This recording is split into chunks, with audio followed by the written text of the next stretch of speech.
та Шрёдингерийн муур хэмээх туршилтыг сонсож байсан бах.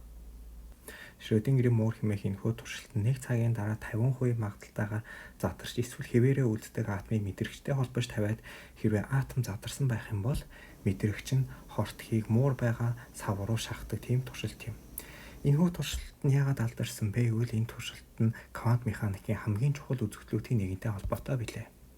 Энэхүү Шрёдингерийн муур хэмээх алдарч туршилтыг хамгийн анх бодож олсон хүн бол Австрийн физикч Эрвин Шрёдингер байсан юм. Тэрбээ Шрёдингерийн тэгштгэл хэмээх квант физикийн хамгийн үндсэн тэгштэглүүдийн нэгийг нээсэн боловч харамсалтай нь Шрёдингерийн тэгштэглийг тайлбарлах явцад гарсан квант физикийн тайлбарыг эсэргүүцсэн энэхүү туршилтыг зохиосон билээ. Магадгүй тэр өөрийнхөө зохиосон тэгштэглийг би юу хийчих нь инвэ хэмээн харж байсан ч мэдэх юм. Квант физикийн энэхүү хачирхалтай үзэгдлийг квант орооцолтон хэмээн нэрлэдэг. Энэ нь quantum entanglement хэмээх үгийг би өөрийн чадах чинээгээр монгол хэл рүү орчуулсан юм. Магадгүй өөр газар өөрөөр ч орчуулсан байж мэднэ. Энэхүү квант орооцолтон хэмээх үзэгдлийг тайлбарлахын тулд нэгэн жишээ авч үзье л да. Таны найз кафед 20% харин өрөөндөө 80% магадaltaар байна гэх юм бол таны найз чинь өрөө юм уу кафе хоёрын аль нэгэнд нь байж таараа. Тэгээд та найзаа хайж явах үеэр найз чинь байгаа газараасаа олдно. Харин квант ертөнцийн таны найз бол арай өөрөөр явж өрөөндөө 80% магадaltaар байх бол яг энэ мөчөд кафед ч гэсэн 20% магадaltaар зэрэг байж байдаг юм. Энэ юу гэсэн үг вэ гэвэл таны найз кафед ч байгаад өрөөндөө ч гэсэн байж байна гэсэн үг.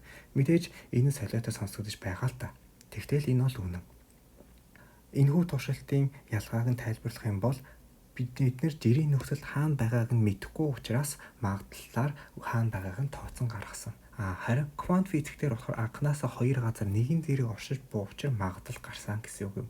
Мэдээж энэ тань солиотой сонсогдож байгаа хэл та. Мэдээж та юугаа солиороод байгаа юм гэж асуумааш байж магадгүй. Яг үннийг хэлэхэд квант физик хамгийн анх гарч байх үед Альберт Эйнштейн ч гэсэн яг адилхан байдлаар эсэргүүцэж бурхан шоу хайж тоглолтгүй хэмээн квант физикийг эсэргүүцэж байсан юм. Тэгэхдээ үнэхээр энэхүү хачирхалтай зүйл үнэн үү үгүй эсэхийг туршилт хийгээд шалгахад хангалттай шүү дээ. Жишээлбэл ийм нэгэн туршилт байна. Электронны буугаар электроныг буудаад электрон хоёр ширхэг нүхээр гарант дэлгэцэн дээр очиж онох юм.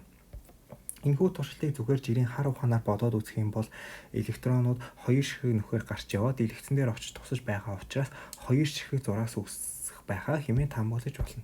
Яг л ийм байдлаар. Гэвч яг үнэн хэрэг дээрээ электроны долгионлог шинж чанар хэмээх сонирхолтой шинж чанараас үүдэн олон ширхэг зураас үүссэн дүрс үүсэж гарч ирдэг билээ. Энэхүү туршилтыг тийм бол арай өөр байдлаар хийгээд үзье л да. Яагаад гэвэл электроны энэхүү олон ширхэг зураас гарч ирдэг үзэгдэл нь электронууд нэг нэгэндээ нөлөөснөөс болдгийг. Тийм бол электронууд нэг нэгэндээ нөлөөлөхгүй байхаар ганцхан электрон явуулчих л да. Яг ийм байдлаар. Тийм бол ганцхан электрон өөрт нь нөлөөлөх электрон байхгүй учраас бидний хамгийн анх бодсон шиг хоёр ширхэг зураас гарах ёстой гэсэн үг.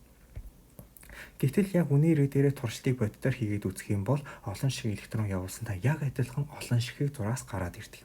Мэдээж энэ үзэгдэл танд хачирхалтай санагдаж байгаа байх л та. Энэ юу гэсэн үг вэ гэвэл электрон яг үнийн хэрэг дээрээ хоёр ширхэг нүхээр нэгэн зэрэг гарч яваа зогсохгүй өөрөө өөртөө нөлөөлөөд тэрхүү олон ширхэг зурааснуудыг үүсгэсэн болж таарч байгаа юм. Тийм бол одоо электрон үнэхээр хоёр ширхэг нүхээр зэрэг гарч явсныг шалгахаар байрлал хэмжигч суурилуулад үзье л та. Тэгэхээр байрлал хэмжих суурилуулад хэмжээр үзэх юм бол электрон ганцхан ширхэг нүхээр гарч явж байгаа нь биднэрт ажиглагддаг юм. Гэтэл үүгээр зогсоо ганцхан ширхэг нүхээр гарч явж байгаа нь ажиглагдсан электрон хоёр ширхэг зураасыг үүсгэдэг. Энэ нь юу гэсэн үг вэ гэвэл бидний байрлал хэмжигч маань туршилтын үр дүнг өөрчилж орхисон гэсэн үг. Эндээс Кофенгагийн тайлбар хэмээх Шрёдингер, Эйнштейн нарын үзэн ядсан тайлбар гарч ирдэг юм. Кофенгагийн тайлбарын дагуу асар жижиг бие байж чадах бүх төлөв дээрээ нэгэн зэрэг байх бөгөөд үүнийг квант орооцолтон ажиглах үед бие төлөвүүдийнхээ нэгэн дээр оршдог болж бусд нь байхгүй болно.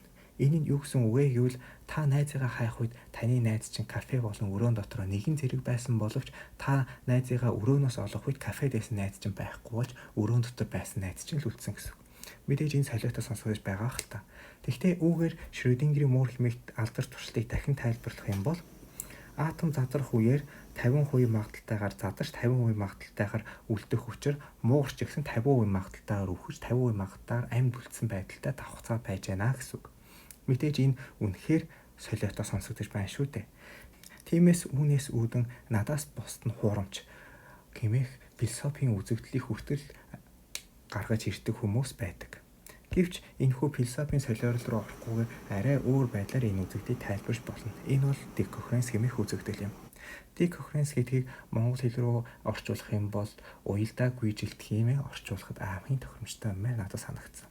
Энэ уялдаагүй жилт хэмээх онол нь ямар ч тавэ гэхээр яг үнээрээ дээрээ квант орчин дах орооцолтон нь ажиглагчаас болоод үгүй болчих байгаа юм биш. Харин орчинтойгоо харилцан үйлчилснээс болоод үгүй болж байгаа юм хэмээн тайлбардаг. Энэхүү тайлбарын дагуу тооцоо хийгээд үзэх юм бол олон атомоос бүрдсэн систем байх тусам илүү хурдан орооцолтон нь үгүй болдог бол харин цөөхөн атомоос бүтсэн байх тусам илүү удаан орооцолдсон төлөв дээрээ байж чаддаг юм. Энэ нь юу гэсэн үг вэ гэвэл Шрёдингерийн муур нь асар олон атомоос бүрдсэн систем учраас Шрёдингерийн муурны үхсэн болон амьд гэсэн хоёр төлөв дээр орооцолтод давхцсан байгаа нь яг үнэн хэрэг дээрээ бидний ажиглаж чадхааргүй асар богино хугацаанд хүртэл үргэлжлэн байхгүй болоод атомын задарсан уу эсвэл задраагүй юу гэдгээс хамаарсан нэг төлөв дээрээ шилжинэ гэсэн үг. Үүгээр зогсохгүй энэ тайлбарын дагуу яг үнийг дээрээ бид нар хүртэл квант орооцолтоонд байж болох боловч бидний квант орооцолтоо мөн л ажиглах боломжгүй асар богино хугацааны дотор алга болдог учраас бид нэр үүнийг огт ажиглаж чаддаггүй юм.